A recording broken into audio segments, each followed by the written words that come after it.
اسرار ملک صاحب یہ بتائیے گا کہ ایک دلچسپ بات تھی کہ آج بڑا امپورٹنٹ یہ چیز سامنے آنی تھی کہ بھئی اس پہ کوئی فل کورٹ بننا ہے یا نہیں۔ جسٹس فائز عیسیٰ نے گزشتہ سماعت کے دوران فل کورٹ کی بات کو باقاعدہ ایکسپلین بھی کیا تھا، انہوں نے کہا تھا کیوں فل کورٹ نہیں بنا اور یہ بھی کہا تھا کہ اس کو وہ کریں گے، لیکن آج انہوں نے باوجود فل کورٹ والا معاملہ اس پر کوئی گفتگو نہیں کی، جبکہ جسٹس اطہر من اللہ نے کہا کہ بھئی فل کورٹ ہونا چاہیے۔ لیکن بظاہر ایسا لگتا ہے کہ اب چیف جسٹس صاحب جو ہے ان کا دماغ فل کورٹ کی طرف نہیں ہے اور اب شاید وہ اس طرف نہیں جائیں گے۔ کامران صاحب، اگر موجودہ چیف جسٹس قاضی فائز عیسیٰ کو دیکھا جائے، ان کی پوزیشن بڑی کلیئر ہے کہ معاملے کو ڈیفیوز کیا جائے۔ پہلے دن سے ہی انہوں نے کوشش کی کہ معاملہ جن پہ الزام ہے انہی کو بھیج دیا، انکوائری کمیشن بنایا جائے۔ جب وہ معاملہ انکوائری کمیشن تصدق حسین جیلانی صاحب نے معذرت کر لی، پھر مجبوراً سو موٹو لیا گیا۔ سو موٹو میں کہا تو گیا کہ جی فل کورٹ بنایا جائے گا، لیکن اب وہ کہہ رہے تھے کہ جی 2 ججز اویلیبل نہیں ہیں، اس وجہ سے فل کورٹ نہیں بن رہا، اور بظاہر یہ لگ رہا ہے کہ وہ نہیں چاہ رہے تھے کہ فل کورٹ، اور اسی طرح 6 ججز ہی معاملے کو سنیں، اور وہ سمجھتے ہیں، میرا خیال ہے کہ اس وقت اگر 6 ججز دیکھیں تو ان کی سوچ کی میجارٹی ہو سکتی ہے، تو یہ ایک چیز ہے، لیکن اتنا زیادہ اختلاف نہیں ہے۔ معاملہ یہ ہے کہ جسٹس منصور علی شاہ اور جسٹس اطہر من اللہ وہ سمجھتے ہیں کہ ہمیں گائیڈ لائن دینی چاہیے، ہمیں کچھ کرنا چاہیے۔ جسٹس قاضی فائز عیسیٰ کہتے ہیں کہ ہمیں کچھ نہیں کرنا چاہیے، ہائی کورٹ خود ہی کرے، یہ معاملہ ہے۔ جسٹس قاضی فائز عیسیٰ ماضی کی بات کرتے ہیں کہ جی ماضی میں جو کچھ ہوتا رہا لیکن میرے دور میں کچھ نہیں ہوا، لیکن اگر آپ ثاقب نثار صاحب سے پوچھیں وہ بھی کہیں گے کہ جی مجھے کوئی کمپلین نہیں ریسیو ہوئی، سارا کچھ جو نواز شریف صاحب کو پاناما میں سزا ہوئی وہ سمجھتے ہوں گے کہ وہ ایسے ہی ہوگی، لیکن بعد میں جو 3-4 سال بعد چیزیں نکلی وہ اور ہیں۔ ابھی جسٹس قاضی فائز صاحب بھی یقیناً کہہ رہے ہوں گے کہ کمپلین ان کو نہیں ریسیو ہوئی، لیکن جس طرح پی ٹی آئی سے پوچھا جائے تو وہ تو ان کے تو کچھ اور تاثرات ہیں، اور وہ اس حوالے سے کچھ ججز پہ مسٹرسٹ کا اظہار کر چکے ہیں، اور وہ کہتے ہیں کہ جوڈیشل پروسیڈنگ ان کے کیسز میں مینیپولیٹ ہو رہی ہیں۔ ماضی میں نون لیگ کہتی تھی، ثاقب نثار کے دور میں پیپلز پارٹی افتخار چوہی صاحب کو کہہ رہی تھی، اور بڑا افسوسناک کہ موجودہ چیف جسٹس قاضی فائز عیسیٰ کے حوالے سے پی ٹی آئی کے یہی کنسرن ہے، اور جسٹس قاضی فائز عیسیٰ اس پرسپشن کو دور کرنے کی کوئی کوشش بھی نہیں کر رہے، جو میرا خیال ہے کہ ایک بڑی جس پہ ان کے اپنے جو ماضی میں جو ان کے ساتھ رہے، چاہے وہ وکیلوں میں چاہے وہ ججز میں، وہ بھی اس معاملے سے اس حوالے سے اس معاملے کو ان سے اختلاف کر رہے ہیں۔ لیکن جسٹس قاضی فائز عیسیٰ جیسے ہم نے دیکھا کہ وہ جب ایک پوزیشن لیں تو اس پہ وہ قائم رہتے ہیں، بڑا مشکل ہے کہ وہ اپنی پوزیشن سے پیچھے ہٹیں۔ عبدالمجید جعفری صاحب، ایک اور چیز بڑی امپورٹنٹ ہے کہ بظاہر یہ عدلیہ کی آزادی کے حوالے سے ایک بہت امپورٹنٹ کیس ہے، اور جو سامنے آیا ہے، اب جو اس کی چیزیں ہمارے سامنے آ رہی ہیں، جس انداز سے کیس آگے بڑھ رہا ہے، ظاہر ہے کہ ایک بہت بڑا یہ کیس ہے پاکستان میں ہر لحاظ سے، مگر اس میں ایک بہت امپورٹنٹ بات یہ ہے کہ جو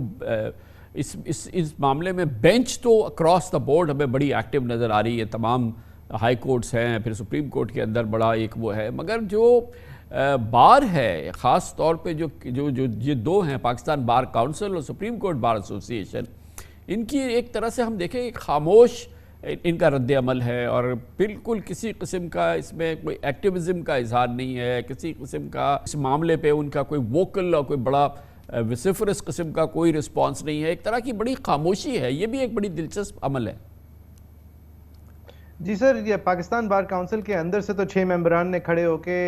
ایک مختلف رائے کا اظہار کر دیا ہے۔ سپریم کورٹ بار ایسوسی ایشن جو ہے اس کی بھی جو پریزیڈنٹ صاحب ہیں انہوں نے تو رائے ضرور دی ہے، لیکن اس کے اندر سے بھی آوازیں اٹھی ہیں کہ آپ جنرل کاؤنسل بلائیں اور اس کے اندر جو تمام ممبران ہیں ان سے اپنی رائے شیئر کر کے ایک متفقہ رائے کورٹ کے سامنے رکھیں، کیونکہ آخرکار کورٹ ان کو لیجیٹیمیسی اسی لیے دے رہا ہے، اس لیے یہ نمائندہ باڈیز ہیں، یہ الیکٹڈ ہیں، تو اس کا یہ مطلب تو نہیں ہے کہ ان کے سربراہان جو ہیں وہ عقل کل ہیں۔ تو ان کے اندر سے بھی آپ دیکھیں گے کہ یہاں پہ اگر کیپچر بھی ہے یا متفرق رائے بھی ہیں، تو اگر آپ ان کی مجموعی طور پہ ان کے اجلاس آئیں اور ان کی طرف سے مجموعی رائے سامنے آئے تو وہ بھی اسلام آباد ہائی کورٹ کے جج صاحبان کے حق میں ہی ہوگی۔ اور یہ ہم نے اینڈ میں جب آرڈرز ریکارڈ ہونے لگے تو ہم نے پوڈیم پہ دیکھا بھی کہ وہ پی بی سی کے انڈیپینڈنٹ ممبران نے کھڑے ہو کے کہا، اور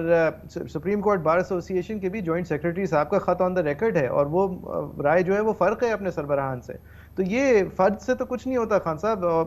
قاضی فائز عیسیٰ صاحب نے بھی آج ایک طرف تھے منصور علی شاہ صاحب، اطہر من اللہ صاحب، مندوخیل صاحب، یہ کہتے ہوئے کہ یہ ایک اوپن سیکرٹ ہے، بلوچستان ہائی کورٹ سے اوپن سیکرٹ کہا گیا، اور اس کے اندر شعر و شاعری میں بتا دیا گیا کیا اوپن سیکرٹ ہے. پشاور ہائی کورٹ نے تو اسپیل آؤٹ کر دیا کہ یہ اوپن سیکرٹ ہے, ڈیتھ تھریٹس آتی ہیں. لاہور ہائی کورٹ نے ڈسٹرکٹ جوڈیشری کے حوالے سے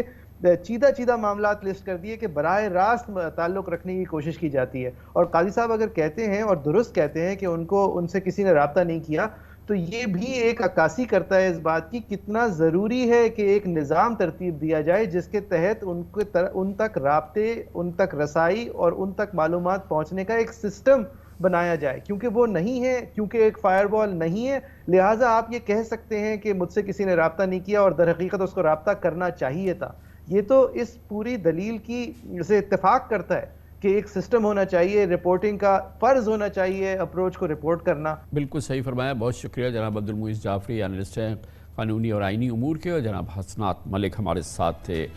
پھر ہم جاتے ہیں معیشت کی طرف, جہاں پہ کل ایک بہت بڑی ڈس اپوائنٹمنٹ پاکستان کے کاروباری حلقے میں ہوئی جب اسٹیٹ بینک آف پاکستان نے فیصلہ کیا کہ وہ مسلسل 7ویں بار پاکستان کی تاریخ کا بلند ترین 22% شرح سود کو برقرار رکھیں گے. مگر عام پاکستانی کو یہ نہیں پتا, کاروبار کا بہت بڑا نقصان ہے, مگر حکومت پاکستان سب سے بڑی اس کا نقصان ہے, کیونکہ قرضوں کے انبار کی وجہ سے اب جو سود کی ادائیگی ہے وہ پاکستان کی کل ٹیکس آمدنی کا تقریباً 75% ہو چکی ہے. 3/4 صرف سود کی ادائیگی میں جا رہا ہے, اور اگر 1% انٹرسٹ ریٹ کم ہوتا تو 600 ارب روپے حکومت پاکستان کو سود کی مد میں بچ جاتے, جو کہ پورا پاکستان کا ترقیاتی پروگرام چلایا جا سکتا ہے. یہ اہمیت ہے اور یہ نقصان ہے شرح سود کے زیادہ ہونے کا. اس پر بات کرتے ہیں چھوٹے سے وقفے کی.